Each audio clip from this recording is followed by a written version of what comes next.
বন্ধুরা, আজকে আমি একদম সহজ একটা ব্রেকফাস্টের রেসিপি নিয়ে চলে এসেছি। এটা আপনারা এইভাবে যদি বানান একদম পারফেক্ট হবে, একটার গায়ে একটা লেগে যাবে না, সম্পূর্ণ ঝরঝরে হবে।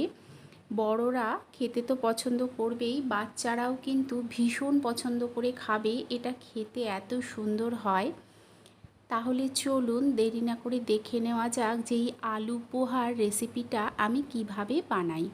এই রেসিপিটা বানানোর জন্য এখানে দেখুন নিয়ে নিয়েছি আমি 3টে আলু। এই রেসিপিতে কিন্তু আলুটাই প্রধান। এখানে দেখুন আলুগুলোকে মিডিয়ামের থেকে একটু ছোট সাইজের টুকরো করে কেটে নেব। 3টে আলুকেই একই রকমভাবেই আমি কেটে নেব। কেটে নিয়ে এগুলোকে আমি জলে ভিজিয়ে রাখবো। জলে ভিজিয়ে রাখলে কি হয়, আলুটা আর কালো হয়ে যায় না। দেখুন সমস্ত আলুগুলোকেই আমি একই রকমভাবে কেটে নিয়েছি। এখন এটাকে 2-3 বার জল পাল্টে ধুয়ে নেব। এখানে দেখুন ধুয়ে নিয়ে আমি রেখেছি পরিষ্কার জলে। ঠিক এই রকম সাইজ করে এগুলোকে কেটে নিতে হবে। সমস্ত আলুগুলো থাক ততক্ষণ অন্যদিকে আমি একটা প্যান বসিয়ে দিয়েছি। এতে দিয়ে দিলাম কিছুটা সাদা তেল। আপনারা চাইলে এটা সর্ষের তেলেও করতে পারেন। দিয়ে দিলাম 1 চামচ কালো সর্ষে আর কয়েকটা ফাটিয়ে নেওয়া শুকনো লঙ্কা। এই সর্ষে আর শুকনো লঙ্কাটাকে কিছুক্ষণ ভাজতে হবে। দেখবেন যে সর্ষেটা যখন ছিটতে শুরু করছে কিংবা ফাটতে শুরু করছে, সেই সময় দিয়ে দেব একদম ফ্রেশ কারি পাতা। এই কারি পাতাটা দেওয়ার চেষ্টা করবেন, খেতে ভালো লাগে। এই কারি পাতাগুলোকে দিয়ে এই ফোড়নের সঙ্গে অল্প কিছুক্ষণ ভেজে নিতে হবে। দেখুন অল্প কিছুক্ষণ আমি কারি পাতাটাকে ভেজে নিয়েছি। ঠিক এই রকম হবে। এই সময় দিয়ে দেব আমি সমস্ত কেটে ধুয়ে পরিষ্কার করে রাখা আলুগুলো।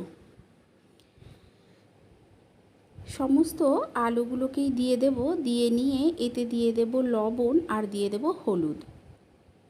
লবণ আর হলুদ দিয়ে আলুটাকে খুব ভালো করে মিশিয়ে নিতে হবে। দেখুন লবণ আর হলুদের সঙ্গে আমি আলুটাকে ভালো করে মিশিয়ে নিচ্ছি। মিশিয়ে নিয়ে এটাকে গ্যাসের ফ্লেম লোতে করে হতে দেব। আলুটাকে আমি ঢাকা দিয়ে দেব যাতে অল্প সময়ের মধ্যেই সেদ্ধ হয়ে যায়। ততক্ষণ অন্যদিকে একটা বাটিতে দেখুন আমি নিয়ে নিচ্ছি চিড়ে। আমি 1.5 কাপের মতো চিড়ে নিলাম। চিড়েটা একটু মোটা দেখে নেওয়ার চেষ্টা করবেন, একদম যেন পাতলা না হয়। পাতলা হলে কিন্তু একদম মিশে যাবে আর ঝরঝরেও হবে না। 2-3 বার জল পাল্টে এটাকে ভালো করে ধুয়ে নেব। তবে এটাকে কিন্তু একদম ভিজিয়ে রাখবেন না। 2-3 বার জল পাল্টে ভালো করে ধুয়ে নিলেই হবে। ধুয়ে দেখুন আমি একটা ঝাঁঝরির মধ্যে কিংবা ছিদ্রযুক্ত পাত্রে ঠিক এইভাবে ছড়িয়ে ফ্যানের তলায় রেখে দেবেন। দেখবেন যে চিড়েগুলো একদম কিন্তু ঝরঝরে হয়ে যাবে। এটা থাক ততক্ষণ অন্যদিকে আমি আলুটাও দেখে নিচ্ছি। ঢাকাটা তুলে নিলাম। তুলে আলুগুলোকে একবার ভালো করে মিশিয়ে নিচ্ছি। মিশিয়ে নিয়ে গ্যাসের ফ্লেমটা মিডিয়ামে করে এই আলুগুলোকে আরও কিছুক্ষণ ভেজে নেব। ঢাকা দেওয়ার কারণে কিন্তু আলুটা অনেকটাই সেদ্ধ হয়ে গেছে। আলুগুলোকে ভেজে নিয়ে অন্যদিকে দেখুন আমি দেখিয়ে দিচ্ছি আপনাদের চিড়েটা একদম ঝরঝরে হয়ে গেছে। আমি এটাকে ফ্যানের তলায় কিছুক্ষণ রেখে দিয়েছিলাম। কিছুক্ষণ এইভাবে ফ্যানের তলায় যদি আপনারা রেখে দেন, দেখবেন যে চিড়েটা কিন্তু একদম পারফেক্ট ঝরঝরে হয়ে গেছে। এখন অন্যদিকে আলুটাকেও আরও কিছুক্ষণ আমি ভেজে নেব, যাতে আলুটার গায়ে একটা হালকা সোনালি রং চলে আসে। দেখুন আমি দেখিয়ে দিচ্ছি আলুটা কিন্তু একদম সেদ্ধ হয়ে গেছে। ভাজতে ভাজতেই লক্ষ্য রাখবেন যেন আলুটা সেদ্ধ হয়ে যায়।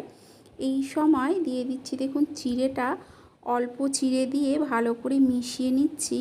মিশিয়ে নিয়ে যে বাদবাকি চিড়েটা আছে সেটাও দিয়ে দেব। দিয়ে দিলাম স্বাদ অনুযায়ী লবণ। আর এর মধ্যে আমি মিষ্টির জন্য অল্প একটু চিনি দেব। খুব বেশি কিন্তু মিষ্টি দেওয়ার প্রয়োজন নেই, অল্প একটু চিনি দিলেই হবে।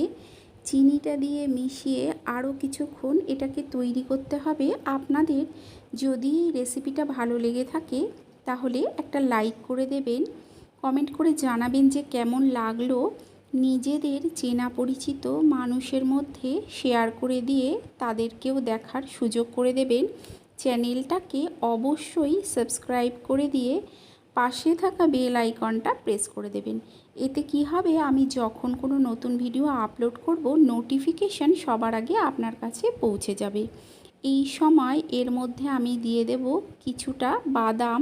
এই বাদামগুলোকে আমি আগের থেকে ভেজে রেখে দিয়েছিলাম।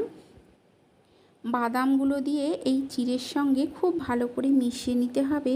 মিশিয়ে নিলেই তৈরি হয়ে যাবে আলু পোহার এই রেসিপি। আপনারা অবশ্যই একবার এইভাবে বানিয়ে খেয়ে দেখবেন, আশা করছি আপনাদেরও ভালো লাগবে। তাহলে চলুন, আপনাদের সঙ্গে দেখা হচ্ছে আরও একটা ভিডিও নিয়ে।